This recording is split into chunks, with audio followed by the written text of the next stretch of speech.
Hello friends, பீர்க்கங்காயை ஈஸியாக தோலை செத்துறது எப்படின்னு பாருங்கள்.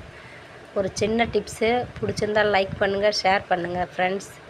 பாருங்கள் ஃப்ரெண்ட்ஸ், எவ்வளோ ஈஸியாக கொஞ்சம் கூட உள்ளே இருக்கிற சதை போகாத அளவுக்கு மேலே இருக்கிற தோலை மட்டும் ஸ்கின்னை மட்டும் எப்படி பண்ணலான்னு பாருங்கள் ஃப்ரெண்ட்ஸ்.